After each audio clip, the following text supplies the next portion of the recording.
What's the hardest thing about writing? Well, it's getting started. Maybe you're having a hard time coming up with a story idea, or you're stuck on where to take your story next. If you want a way into a story or a way through, I have 9 story starters to help you. This free PDF is full of story seeds and prompts to get you going. To download your 9 story starters, go to nancypanuccio.com/start.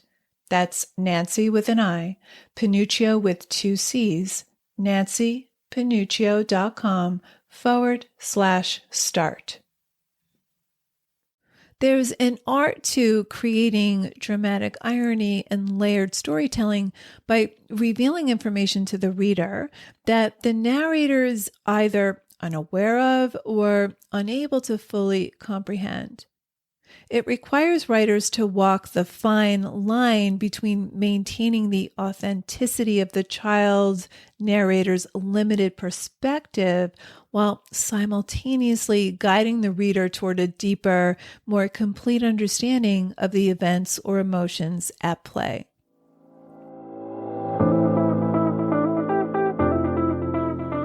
Writer Unleashed is for you, a writer who has a story you want to bring onto the page and into the hearts and minds of readers. I'm Nancy Panuccio, writer, editor, and writing coach, and each week we'll explore techniques, mindsets, and inspiration for writing stories readers can't put down. Thanks for spending some time with me today. Now let's begin.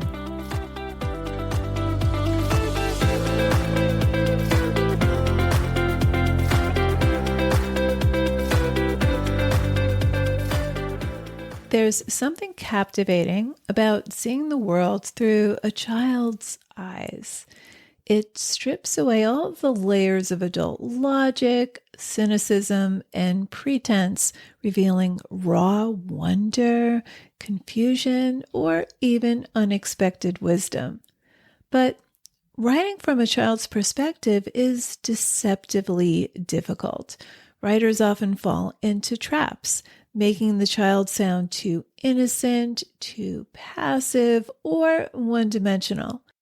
So in today's episode, I'll help you navigate 3 common challenges so you can create a believable, compelling child narrator that goes beyond stereotype. So let's get right to it. Let's look at the 3 common challenges writers face with child narrators. Challenge number 1 is getting the voice right. Children are often given vocabulary, phrasing, or insights that don't capture the voice of the child's age. The voice is flat or trite or too innocent. It doesn't give us anything new or surprising. It's just what we'd expect, and this reduces the child to a character to whom things just happen. What you want to do instead is consider the age of your narrator, the situation this character is in, and think of the language he or she would use. For example, younger children have concrete, sensory, and egocentric perspectives. So you want to use shorter sentences and literal interpretations, and you want to focus on immediate needs or wants. For example, in the novel Room, 5-year-old Jack was born in captivity in a small, dark room. The room is the entire world for him. And when his mother's captor comes into the room to violate her, as he does on a regular basis, she puts her son into the wardrobe to shield him from the reality of their situation. Here's an excerpt. Ma carries me into wardrobe. She tucks blanket around my neck. I pull her looser again. My fingers go choo-choo along her red line. Beep, beep. That's door. Ma jumps up and makes a sound. I think she hit her head. She shuts wardrobe tight. The air that comes in is freezing. I think it's a bit of outer space. It smells yum. Door makes his thump that means old Nick's in now. I'm not sleepy anymore. I get up on my knees and look through the slats, but all I can see is dresser and bath and a curve of table. Looks tasty. Old Nick's voice is extra deep. Oh, it's just the last of the birthday cake, says Ma. Should have reminded me. I could have brought him something. What's he now, 4? I wait for Ma to say, but she doesn't. 5, I whisper it. But she must hear me because she comes close to wardrobe and says, Jack, in a mad voice. Old Nick laughs. I didn't know he could. It speaks. Why does he say it, not he? Okay, so the main objects in the room are given capital letters: rug, bed, wall, wardrobe. This is a wonderful choice because to Jack, they are named beings. In a world where the only other companion is his mother, bed and wardrobe and door and lamp are his friends as much as anything else. So the author really inhabits this 5-year-old perspective. Now, older children are generally more curious and observant. They have a limited but expanding vocabulary. These narrators are gaining awareness of adult emotions, but misinterpreting them, and they're often critical of the adults around them. For example, in A Crime in the Neighborhood, 10-year-old Marcia is very critical of the adults around her. She's convinced her next-door neighbor is responsible for murdering a young boy in the neighborhood, and she's critical of her mother, who has become very friendly with the new neighbor, and she's also grieving the fact that her father no longer lives with her. Now, teens are a different type of child narrator. They are torn between innocence and growing cynicism. These narrators have more complex emotions and self-awareness, so they're beginning to question adult perspectives. For example, in The Catcher in the Rye, Holden Caulfield's voice is distinct, raw, and immediately recognizable. His narration is filled with colloquialisms, slang, and digressive thoughts, making it feel like you're hearing the unfiltered musings of a disenchanted teenager. He uses phrases like phony and that killed me, and those phrases become refrains reflecting his cynicism and his emotional immaturity. His voice captures the awkward, rebellious, and searching nature of adolescence, making the narration feel genuine and immersive. Teens generally blur the line between wisdom and naivete. For example, Holden is both astute and immature, which creates a compelling contrast. On one hand, he's perceptive about the hypocrisy of the adult world, but on the other, he's naive and idealistic. For example, he despises adult phoniness and materialism, yet he constantly contradicts himself by lying or seeking superficial connections. So his desire to be the catcher in the rye reveals a childlike fantasy of preserving innocence, showing his inability to accept the realities of growing up. And this combination makes Holden both relatable and tragic. He has the insight of a young person seeing the adult world for what it is, but he lacks the maturity to process it fully. So the rawness of Holden's emotions give readers intimate access to his internal struggles, making him feel authentic and relatable, even when he's frustrating or contradictory. Okay, challenge number 2, going beyond stereotypical innocence. Writers sometimes reduce children to overly precious, innocent caricatures. They may be overly cute or clueless. And they're often one-dimensional. They can be overly naive or victimized. And yes, the child narrator may very well be a victim of abuse or trauma, but you want to avoid reducing your child narrator to a powerless character to whom things just happen. You don't want to victimize him or her, even if this child is a victim. They may be a victim of the adults in their lives or their circumstances, and they may be very young, but that doesn't mean they don't have strong opinions, and it doesn't mean they don't have strong desires of their own that they ardently pursue.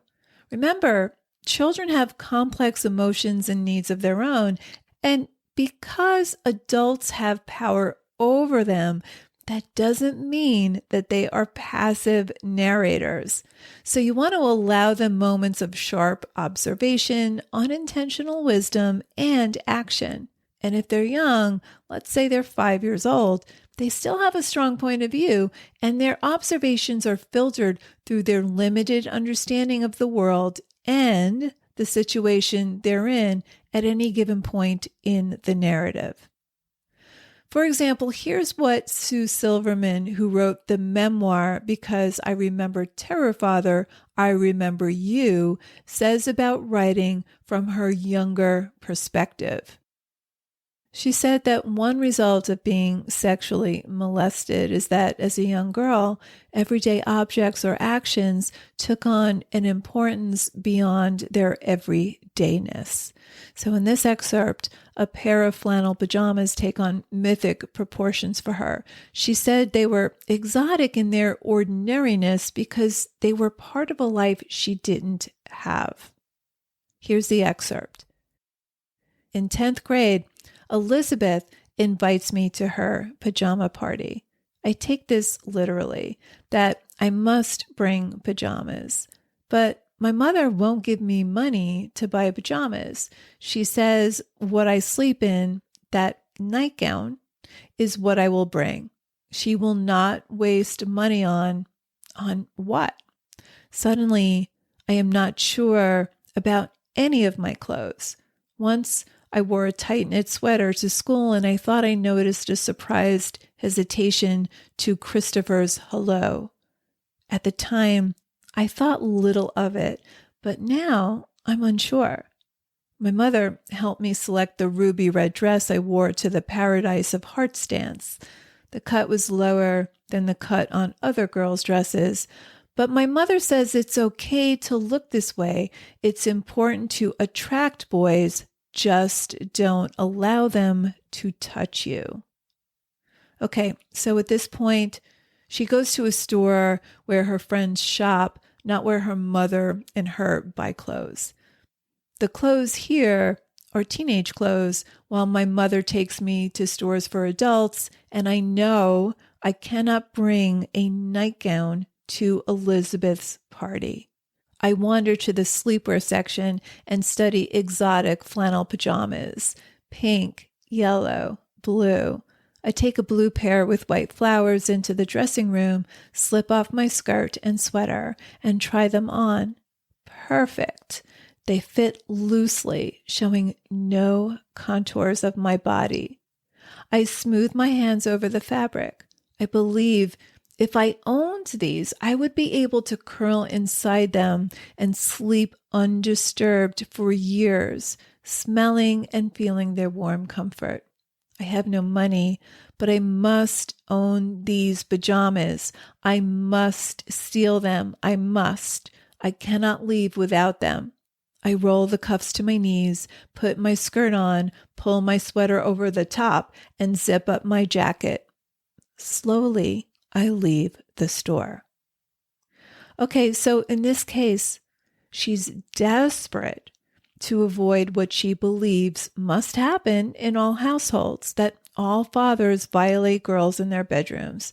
Of course, this does not happen in her friend's house, and it's a moment of stark realization for her. But notice the lengths that she's willing to go to get a pair of pajamas. They are infused with meaning for her. It's safety. She needs them so much that she must steal them. Okay, on to challenge number 3. Revealing truths the narrator can't fully grasp. There's an art to creating dramatic irony and layered storytelling by revealing information to the reader that the narrator is either unaware of or unable to fully comprehend.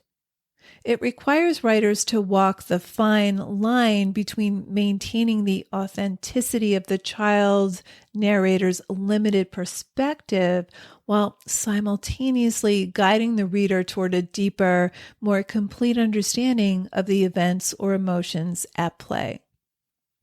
A child narrator has a restricted understanding of the world due to their age and inexperience. And this can create a gap between what the narrator perceives and what the reader understands.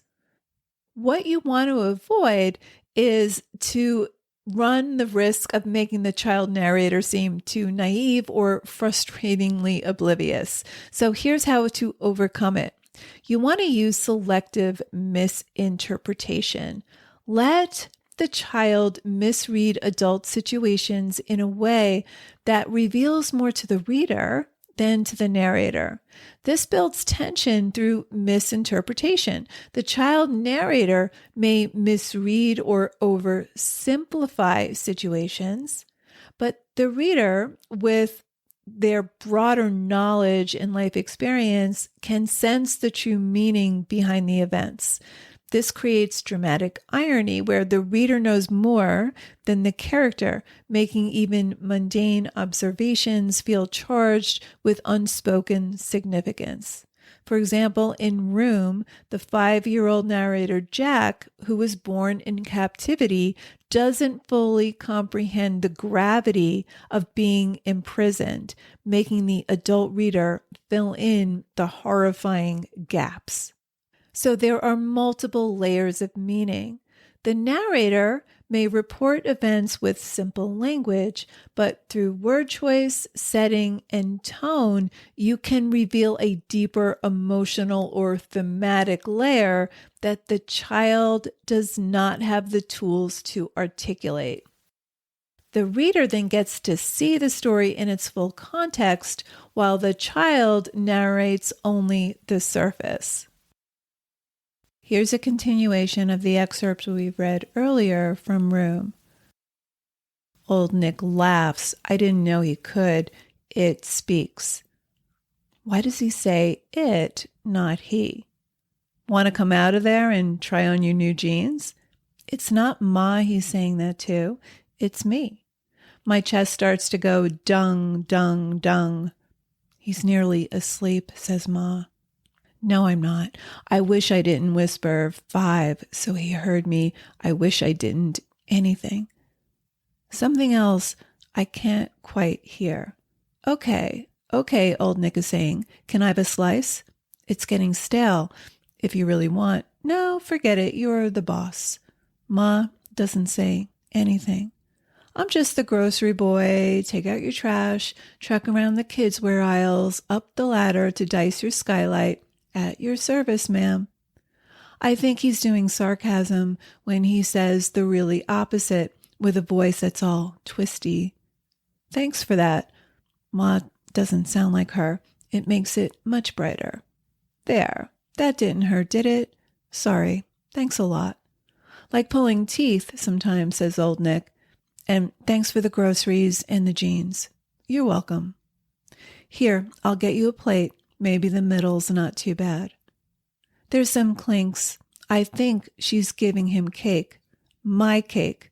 After a minute, he talks blurry. Yep, pretty stale. His mouth is full of my cake. Lamp goes off. That makes me jump. I don't mind dark, but I don't like when it surprises me. I lie down under blanket and I wait.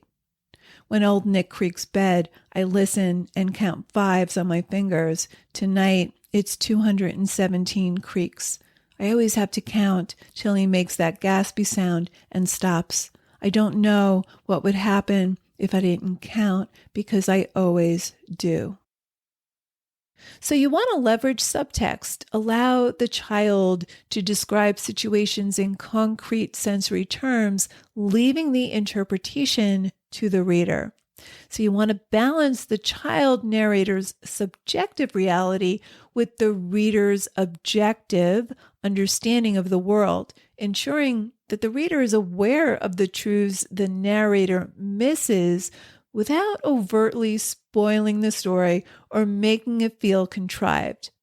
This dynamic can create a deeper, more resonant reading experience as the reader uncovers the full narrative, piece by piece, even as the child narrator innocently reveals only fragments. Okay, so let's quickly review. When writing a child narrator, number one, get the voice right. When writing a child narrator, it's crucial to avoid giving them overly mature vocabulary or insights that don't align with their age. If the voice feels flat, trite, or overly innocent, it can make the character seem one-dimensional and passive, merely reacting to events around them. Instead, focus on the child's specific age and the situation they're in to craft language that feels authentic and surprising. The goal is to make the child's perspective fresh, offering new insights that align with their unique worldview. Number two, avoid reducing child narrators to one-dimensional stereotypes of innocence or victimhood. Even if a child is experiencing trauma or abuse, they should still be portrayed as active characters with strong opinions, desires, and moments of sharp observation and unintentional wisdom. And number three, balance the child narrator's limited perspective with the reader's deeper understanding by using selective misinterpretation, where the child misreads situations in a way that creates dramatic irony and adds tension, revealing more to the reader than the narrator can comprehend. So you want to find the sweet spot. You want to make sure the child's innocence is realistic, but not grating. Avoid making them so clueless that they feel implausible. Remember, even when you're writing from a child or teen's perspective, you're still writing for the reader. In most cases, an adult or a teen, if that's your market. So there you have it. Thanks for hanging out with me today. And if you know any writers who need some support in their writing, please share this episode or the Writer Unleashed podcast in general. And if you love what you're listening to, subscribe on your favorite listening platform and please leave me a review. Reading how this podcast impacts your writing truly lights me up and helps me create topics for the show. Till next time, keep writing, and I'll talk to you soon.